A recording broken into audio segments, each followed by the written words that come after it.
In this season in my life, the Lord has been using the sport of boxing and watching the old boxers from the golden age of heavyweights in my life to teach me about how to fight in the spiritual realm. And I hope to teach you today. My question for you today is, can you bounce back after you've been hit, after the enemy has you on the ropes, or even has knocked you down? Can you find the strength inside of you through the Lord to fight another day?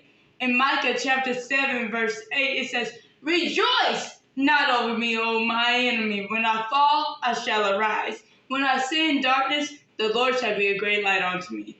When Muhammadali was given a commentary on his fight with Joe Frazier, titled "The Fight of the Century," and he was in this particular breakdown of the fight, he was getting a really good beatdown from Joe Frazier. But to quote the man himself, he said, "I just got tagged there." But what happens is, can you recuperate? Can you keep them from stopping you? But what some fighters is, as soon as you hit them, it's all over.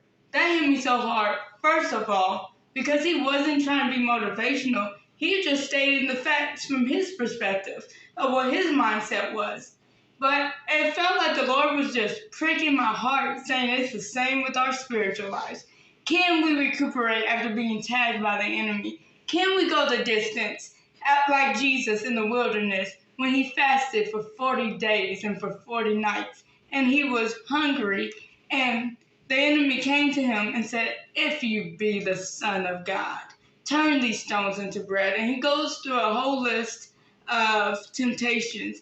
But I love how Jesus said, "It is written" every time. It is written, it is written, it is written. Can we do that? I believe we can. Can we find the strength from the Lord to fight another day?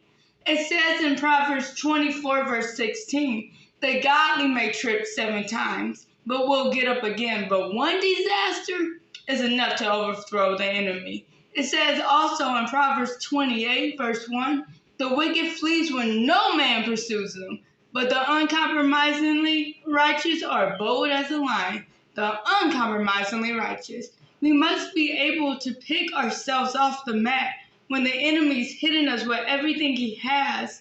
But we gotta stand our ground, plant our feet in our stance, use the word of God, and fight back. This is how we bounce back, how we sidestep the enemy's advances. And you know what? We make, like Muhammad Ali said, we're gonna get hurt. It's the game. But I don't think it's a sin that we get knocked down, but the sin is when we don't get back up.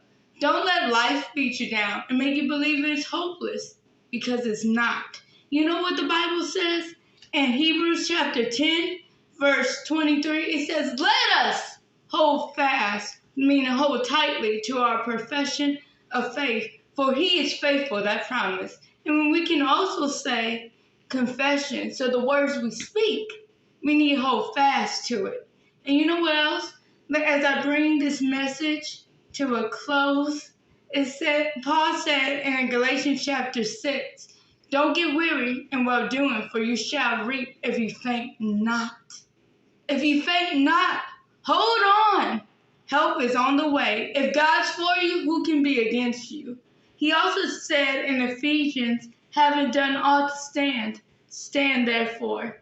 Jesus is for you. God is for you. He will never count you out. Don't let the ref count you out. Don't let the enemy make you believe that everything you're doing is for nothing, because it's not. For we shall reap if we faint not. That's what I want to stress to you guys today.